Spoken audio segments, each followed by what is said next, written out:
Apakah betul Pak wacana bahwa nantinya Pak Jokowi ini akan merapat ke Partai Golkar? Partai politik juga mendukung presiden dan wapres yang menang. Partai Golkar sudah minta jatah 5 kursi kabinet untuk pemerintahan ke depan. Benar nggak sih Pak? Kemudian untuk membawa sendiri kotak makanan. Untuk Partai Golkar dan tentunya ini jadi satu poin plus untuk Pak Erlangga. Maju lagi kan Pak? Halo saudara, ada beberapa isu yang mengemuka terkait dengan Partai Golkar dan juga pemilu 2024.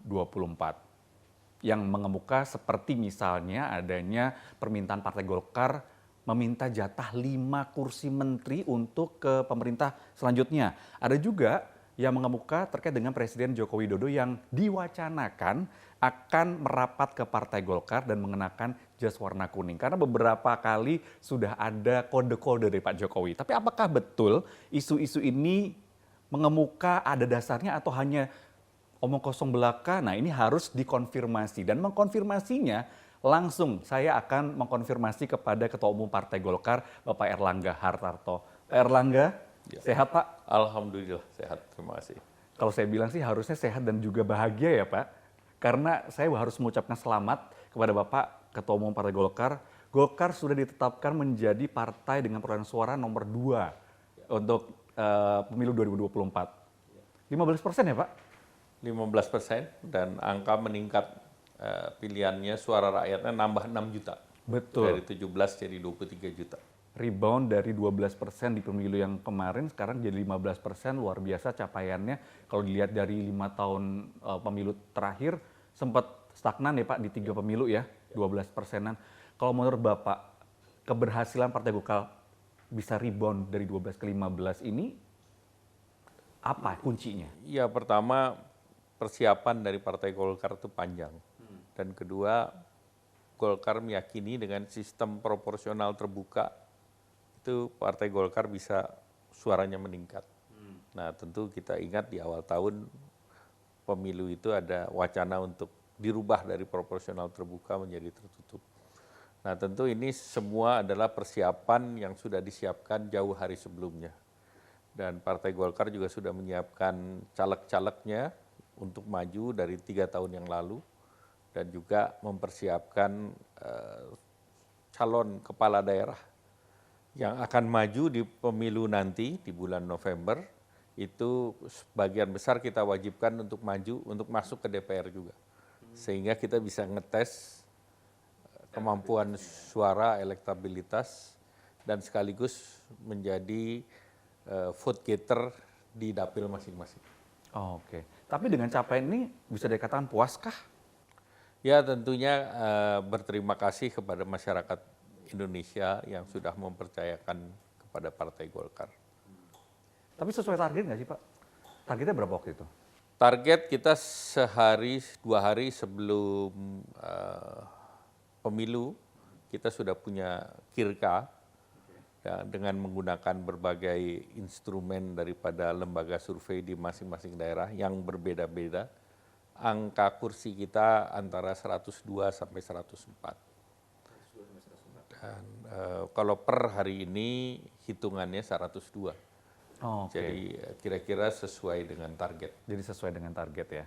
Oke, tadi Pak Erlangga mengatakan bahwasannya ini adalah bentuk keberhasilan yang sudah dipersiapkan sejak lama dan motor dari partai ini juga bergerak dengan baik. Tapi apakah ini juga ada faktor bahwa Partai Golkar akhirnya mendukung pasangan Prabowo Gibran? Apakah ini juga menjadi faktor keberhasilan rebound Partai Ya, Golkar? pertama kemenangan Partai Golkar kan bukan kemenangan legislatif saja, tetapi kemenangan mengusung pasangan Pak Prabowo dan Mas Gibran. Oke. Dan kalau kita ketahui pengusungan Pak Prabowo dan Mas Gibran itu di hari-hari terakhir pendaftaran, Ya. sesudah paslon yang lain didaftarkan. Dan Partai Golkar memutuskannya dalam forum rapat pimpinan nasional. Sehingga forum resmi dari seluruh daerah. Dan disitulah untuk pertama kali pasangan Pak Prabowo dan Mas Gibran diluncurkan ke publik. Ya. Jadi tentu itu menjadi bagian dari strategi pemenangan Partai Golkar. Oke, berarti bisa dibilang nggak nyesel ya Pak ya? Kan dulu kan sempat punya koalisi sendiri ya Partai Golkar ya, kemudian akhirnya bergabung dengan Partai Gerindra, terus kemudian ada PAN di situ. Ya pertama koalisi Golkar kan dengan PAN bersama terus. Iya, Nah pada saat kita mendukung Pak Prabowo, kan PKB-nya yang menjauh, melepaskan diri. melepaskan diri. Sehingga itu bukan kita bergabung, tapi Iya. ini suatu koalisi baru. Oh, oke. Makanya kita membentuk koalisi baru yang namanya Koalisi Indonesia Maju. Betul. Oke. Nah, kalau faktor Pak Prabowo dan Gibran ini juga masuk dalam bentuk strategi dan akhirnya bisa rebound, kalau menurut Pak Erlangga, apakah juga ada faktor Pak Jokowi yang membuat keberhasilan ini juga? Ya pertama tentu publik melihat bahwa Partai Golkar adalah kalau kita bicara dalam dua periode kepemimpinan Pak Jokowi, itu satu-satunya yang konsisten berdiri mensupport Presiden Joko Widodo. Tentu publik aware mengenai itu. Dan dengan publik aware mengenai itu, mereka paham untuk memilih keberlanjutan. Presidennya adalah Pak Prabowo dan Mas Gibran, tapi partai politik salah satu yang mendukung dalam koalisi Indonesia Maju tentunya Partai Golkar ada di sana. Jadi itu menjadi semacam kepercayaan publik bahwa keberlanjutan akan dilanjutkan karena sebagian besar kami ini adanya di pemerintahan. Koalisi Indonesia Maju ini semuanya ada di pemerintahan. Oke. Ini langsung saya mau bertanya ke tadi yang saya sudah sampaikan dalam pembukaan, kaitannya dengan banyak yang mewacanakan Pak Jokowi ini sepertinya nyaman tanda kutip dengan Partai Golkar. Ada yang mengatakan demikian, kemudian juga seperti tadi dibilang ada kode-kode dari Pak Jokowi sendiri sempat menggunakan dasi warna kuning. Ketika itu ditanya sama teman-teman wartawan, enggak, saya suka aja warna kuning, seperti itu. Apakah betul Pak wacana bahwa nantinya Pak Jokowi ini akan merapat ke Partai Golkar? Ya kalau kami lihat dalam beberapa tahun terakhir kan tentu Partai Golkar dan Pak Jokowi ini rapat. Jadi sudah rapat. Sudah rapat, artinya bahwa sudah ada komunikasi soal itu. Kalau komunikasi kan selalu Partai Golkar salah satu pendukung Pak Jokowi. Jadi ini sudah konkret, Pak. Konkret. Konkret Partai Golkar mendukung Bapak Presiden Pak Jokowi. Kalau sebaliknya Pak, bahwa Pak Jokowi akan bergabung dengan Golkar? Ini kan bukan fisik. Oke. Ya, tapi ini kan tentu yang namanya politik ini saling dukung mendukung. Dan tentu Partai Golkar kemarin juga berterima kasih kepada Bapak Jokowi dan tentu ini yang menjadi salah satu pertimbangan publik mengapa mereka memberikan kepercayaan terhadap Partai Golkar. Dukung-mendukung, bentuk dukung-mendukung akan lebih cantik lagi ketika dukung-mendukungnya langsung di dalam gitu Pak? Ya tentu politik itu kan beyond, bukan hanya fisik. Tetapi politik itu adalah tentu leadership daripada Pak Jokowi ini kan dimiliki oleh seluruh partai politik. Jadi bukan milik 1-2 partai tapi milik bangsa. Terutama legacy Pak Presiden yang luar biasa. Itu bicara soal idealnya. Tapi kalau boleh saya bertanya lagi, di Partai Golkar sebenarnya keinginan dari partai seperti apa sih Pak? Besarkah keinginan untuk? Tujuan partai itu adalah menang pemilu. Jadi kemenangan pemilu itu menjadi objektif. Terus kedua, partai politik juga mendukung presiden dan wapres yang menang. Jadi kalau 2 mandat itu sudah dipenuhi, tentu tujuan dari partai politik tercapai. Tujuan berikut tentu ikut dalam menunjang program di pemerintahan. Nah ini fase berikutnya dari objektif dari partai politik. Berarti apakah nanti merapat atau tidak kita lihat saja di ujungnya ya, apakah nanti benar ada itu atau kembali fisik lagi tadi saya ya, soal katakan, fisiknya ya. Partai politik itu yang paling penting kan kalau kita menang pemilu berarti ikut serta di dalam pemerintahan. Nah itu yang menjadi objektif dari partai politik. Jadi selama ini kan 2 periode Pak Jokowi, Partai Golkar berada di pemerintahan. Nah dengan kemenangan pasangan Pak Prabowo dan Mas Gibran yang kemarin sudah diumumkan sebagai presiden terpilih, nah tentu Partai Golkar akan berada di pemerintahan lagi.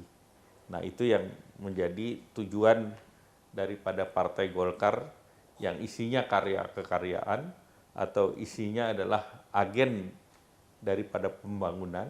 Nah tentu berada di pemerintahan itu menjadi tujuan utama. Oke, ini saya harus menanyakan seperti ini karena banyak sekali di luar sana yang mengatakan bahwa ada keinginan kenapa Pak Jokowi merapat kepada Golkar adalah untuk mengimbangi kekuatan dari Pak Prabowo yang ada di Gerindra yang cukup besar dengan suara yang 3 besar ya Pak di perolehan suara nasional 2024 ini.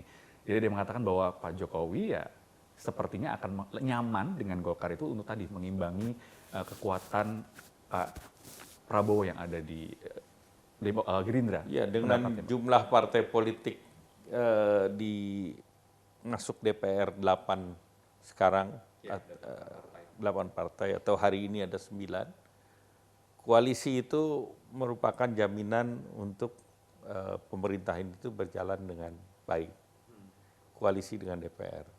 Sehingga tentu antar koalisi, antara Gerindra, Golkar, kemudian juga PAN Demokrat, karena kita sudah satu keluarga, ya kita sudah satu bekerja bersama. Jadi tidak ada lagi pertentangan antar partai politik yang berada di dalam koalisi Indonesia Maju. Oke. Bicara soal koalisi, bicara soal legislatif, kalau dilihat dari jumlah kursi tadi sampai hari ini 102 ya Pak kira-kira ya? Kita diperkirakan konversinya tergantung pada terakhir bagaimana dengan P3 diperkirakan 102. Oke, diperkirakan 102 artinya bisa jadi dalam perolehan kursi ini walaupun punya sekitar selisih 1,2% dengan PDIP yang ada di urutan pertama, cukup kecil dan bisa jadi Partai Golkar lebih banyak kursinya di DPR. Kursinya tidak di DPR, PDIP lebih tinggi. Pasti lebih tinggi? Pasti lebih tinggi. Oh, berarti kalau misalkan, tadi saya berpikir kalau misalkan dengan selisih yang begitu kecil ini bisa jadi Partai Golkar akan menguasai. Karena P3 tidak masuk, PDIP diuntungkan. Ada 45 kursi tambahan. Oke, baiklah. Bicara soal kursi Pak, kita bergeser, kalau tadi legislatif, kita ke eksekutifnya.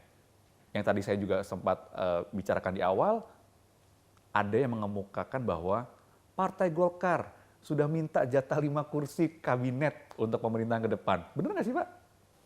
Ya tentu namanya partai politik berkoalisi itu kan tentu ada sharing. Nah sharing itu banyak hal, ada DPR, ada eksekutif. Jadi itu biasa aja. Tapi soal 5 jatah kursinya itu betulkah? Ya kalau jatah kita masih ada pembahasan. Oh, pembahasan. Ya. Yang menjadi pos-pos buat Golkar tertarik itu di mana aja biasanya Pak? Nanti kita bahas juga. Belum dibahas ke arah sana ya. Baik. Nah Pak, ketika kemarin sudah ditetapkan bahwa pasangan Prabowo Gibran memenangi pemilu 2024. Walaupun belum secara resmi benar-benar ditetapkan karena menunggu hasil dari MK, tapi sudah jelas secara suara Prabowo Gibran ini sangat unggul. Jadi sebetulnya KPU sudah memutuskan dan memberi berita acara yang terpilih dari pemilu ini adalah Pak Prabowo Gibran. Oke, dari situ hal yang juga menarik adalah soal program makan siang gratis yang juga ramai dibicarakan, sudah mulai di exercise oleh dari pemerintahan sekarang.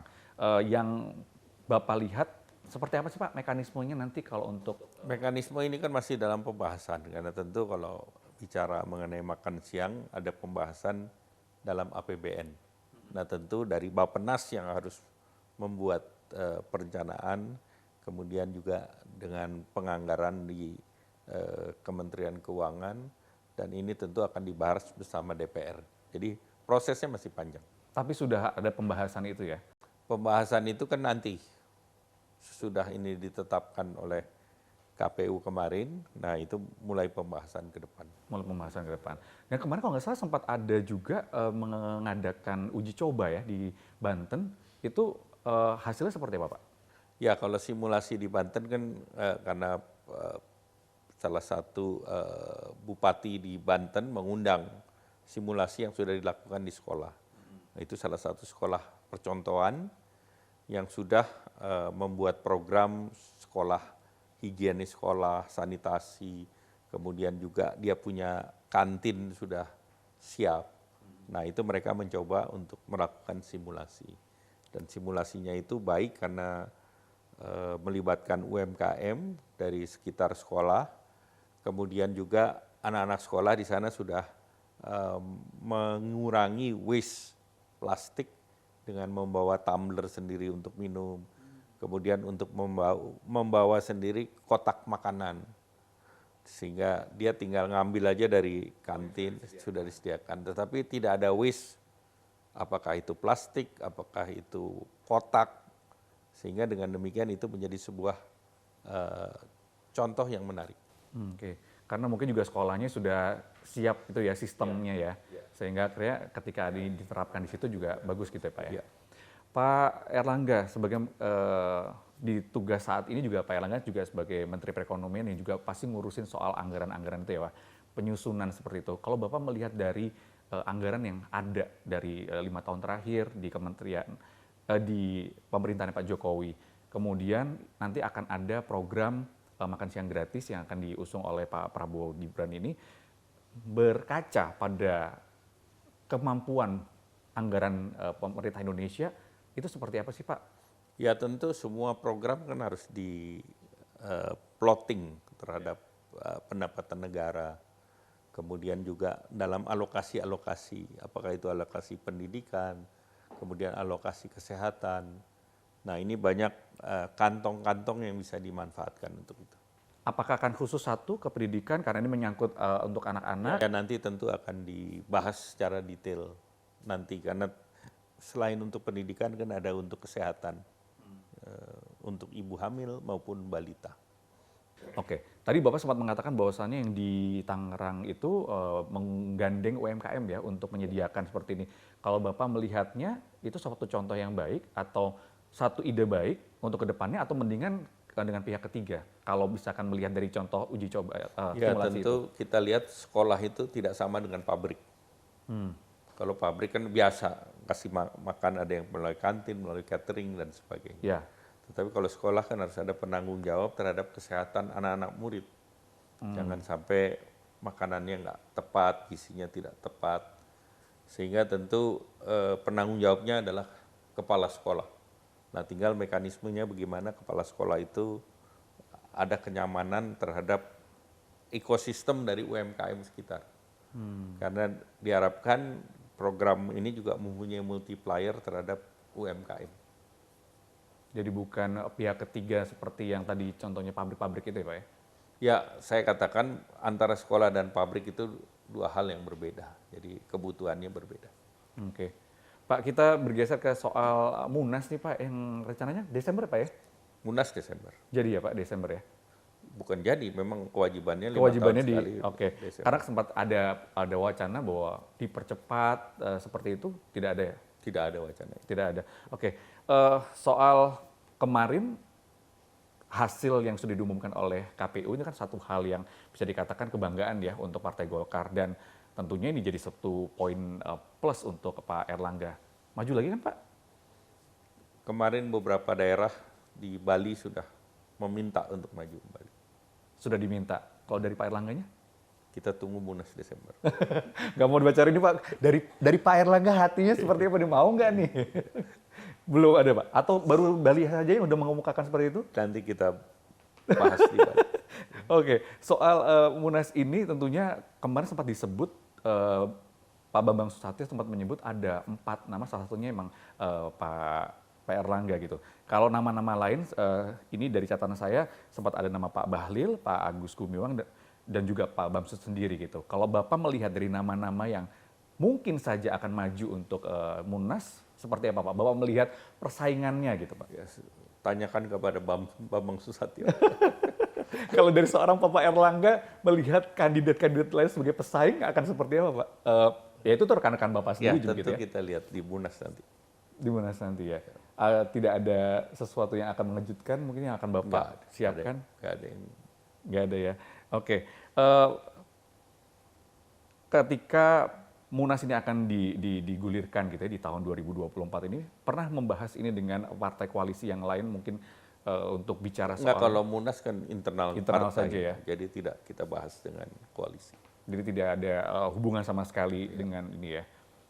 Di tahun ini Munas baru Desember, tapi itu berarti setelah pemilihan kepala daerah ya Pak ya, pilkada serentak Pilkada, gitu ya. setelah Itu pilkada. memang konsentrasinya memang sengaja ditaruh di Desember atau Ya sesuai memang dengan selalu ADRT? bulan Desember. Rutin Munas bulan Desember. Oke. Baik, kalau soal yang lainnya, jadi belum ada bocoran ya Pak ya soal apakah nanti Pak Erlangga akan maju kemudian persaingannya seperti apa? Tunggu di Munas dan Masih jauh Pak. daerah.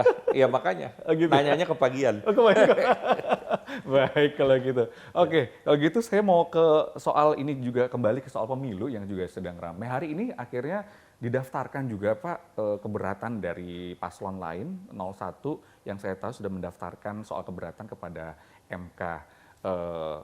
Apa yang pendapat Bapak? Ya pertama regulasi MK kan gugatan itu ada syaratnya.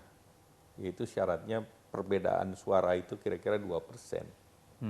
Nah tentu bisa saja digugat, tapi perbedaan suara ini kan istilahnya landslide, jauh sekali gitu. Ya. Jadi bagaimana mengadakan dokumen yang dengan angka yang begitu jauh. Jadi lebih memungkinkan ketika misalnya selisihnya lebih dikit gitu Pak Iya. ya? Oke. Nah, soal angketnya Pak, kan juga ada dorongan tuh dari masyarakat untuk menggulirkan hak angket. Ya kalau seperti apa kita lihat pandangannya? kan hak angket memang hak DPR. Tapi hak DPR ini kan terhadap pemerintah. Dan kita tahu penyelenggara pemilu ini kan KPU. Dan mekanisme penyelesaian perselisihan sudah jelas. Yaitu melalui Bawaslu dan melalui MK. Jadi sarananya di sana. Tapi ketika nanti akan digulirkan, posisi Golkar akan seperti apa? Ya Golkar kan menerima hasil pemilu. Jadi artinya tidak mendukung ketika angket itu nanti misalkan mau digulirkan di Ya, DPR. Golkar sudah menerima hasil pemilu. Pak Prabowo, Mas Gibran, dan Koalisi Indonesia Maju menerima hasil pemilu. Bahkan partai lain misalnya seperti Nasdem pun menerima pemilu. Jadi menurut saya ya PDIP pun menerima pemilu. Dan beberapa partai lain, hampir seluruh partai menerima hasil pemilu termasuk pemilu legislatif. Nah tinggal tim paslonnya tersebut saja. Oke. Artinya apakah menurut Bapak ketika ada satu partai yang menerima hasil pemilu, itu ya harus satu paket. Kalau misalkan menerima untuk legislatifnya saja tapi untuk pilpresnya tidak, itu mungkin nggak sih Pak? Atau sah-sah saja untuk melakukan hal itu? Sah tapi ambigu kan. Sah tapi ambigu. Iya. Jadi seharusnya ya ketika menerima itu ya sudah satu paket. Iya, artinya kan penyelenggara pemilunya sama, prosesnya sama, harinya sama, Betul. pemilihnya juga sama. Kan jadi kalau orang nyoblos A di sini sah, terus nyoblos B di sininya tidak sah kan nggak bisa. Oke. Nah soal MK-nya sendiri Pak yang bergulir, tadi kan kalau Bapak mengatakan bahwasannya ketika selisihnya itu sedikit, mungkin bisa jadi ada permainan di situ. Tapi ketika selisihnya begitu jauh, kemungkinannya akan sulit karena mengadakan pembedaan tadi, mengupayakan itu akan Kan masif ada gitu ya. persyaratannya. Persyaratan mana yang bisa digugat. Itu dengan persyaratan perselisihannya atau selisihnya tidak terlalu jauh. Terus kembali saya katakan ini selisihnya jauh sekali. Kemudian kedua juga kan berbagai negara sudah mengucapkan selamat. Jadi proses ini bahkan ada yang memberikan semangat selamat sesudah quick count. Ya. Ya, jadi artinya dari berbagai negara memberikan ucapan selamat kan merupakan apresiasi terhadap proses demokrasi yang kredibel yang diselenggarakan di Indonesia. Dan negaranya tuh banyak. Jadi dunia juga sudah menilai pemilu di kita berjalan secara baik. Oke. Nah ini berarti artinya bahwa melihat bahwa kalaupun nanti akhirnya prosesnya berjalan di MK, tidak akan mengubah apapun dari hasil pemilu 2024 ini. selisihnya terlalu jauh. Kalau istilahnya landslide. Landslide. Ya, kalau jaraknya tipis itu masih bisa dikejar. Tapi kalau jauh terlalu ini. Oke. Bicara soal persiapan Partai Golkar ke Pilkada, Pak, seperti apa Pak persiapan? Tadi kan di awal Bapak mengatakan bahwasannya Kita dari sudah motor sudah caleg-calegnya memberikan penugasan sebelum pemilu legislatif. Itu udah 1040 calon udah kita terjunkan pada saat pileg kemarin. Nah, tentu kita akan melihat feedbacknya. Gimana hasil daripada kerja-kerja calon kepala daerah. Nah, tentu kita akan ada survei lagi. Dan dalam pilkada terakhir yang lalu, Partai Golkar menang 60%. Jadi kita tentu melihat ke depan, tentu kita juga punya koalisi Indonesia Maju, kita akan bahas juga di sana. Jadi sejauh ini dari yang kemarin capaian 15% di pemilu nasional ini, seperti apa Pak? Kansnya para jagoan-jagoan Golkar ini di Pilkada nanti? Ya, kalau kita lihat kan seperti di Banten, Bu Airin kita mau dorong. Capaian hasilnya juga bagus, 300.000. Kemudian ada beberapa lain seperti di daerah Riau, Pak Samsuar, hasilnya juga baik. Jadi kita melihat dari berbagai hasil itu nanti kita akan evaluasi ke depan. Sudah ada nama-nama, tadi berapa? 100-an lebih ya kader-kader yang dimajukan untuk 1040. Oh, 1040. Kemudian tentunya tidak menutup kemungkinan akan memajukan dari luar Partai Golkar. Ada Ya, kemungkinan tentu seperti itu? kita akan evaluasi dari 1040 ada yang kuat, ada yang kurang kuat, ada yang perlu diperkuat. Nah, itu kita akan evaluasi satu persatu. Nah, bicara soal ini Pak, ada beberapa orang dekat dari Pak Jokowi seperti Mbak Erina, menantunya, kemudian Kaisang yang sempat dimajukan nih untuk kepala daerah tertentu, Jogja dan juga Solo. Kira-kira Golkar akan berminat untuk mendukung? Enggak, kita ini kan ada mekanismenya. Jadi kalau dukung itu siapapun termasuk kader di Partai Golkar harus ada surveinya. Harus ada survei. Jadi semua kita survei dulu. Oke, dan itu semua tergantung apakah kuat atau tidak untuk didukung gitu ya Pak ya? Ya, tentu survei salah satu tools. Yang lain tentu harus ada timnya. Yang lain tentu harus ada unsur-unsur lain. Baik. Oke. Terima kasih Pak Erlangga sudah menjawab pertanyaan-pertanyaan dari masyarakat yang saya wakili. Tentunya semoga saja Partai Golkar bisa meraih kemenangan-kemenangan terus ya di Pilkada nanti, dan juga tentunya kan pasti ingin membahagiakan dan juga memajukan bangsa Indonesia ya Pak ya, Partai Golkar ya. Terima kasih Pak Erlangga, sehat selalu. Dan itu tadi perbincangan saya dengan Ketua Umum Partai Golkar, Bapak Erlangga Hartarto, untuk menjawab sejumlah isu yang mengemuka di masyarakat. Semoga saja bisa menjawab semua rasa penasaran Anda. Saya Jati Dharma pamit. Salam SCTV.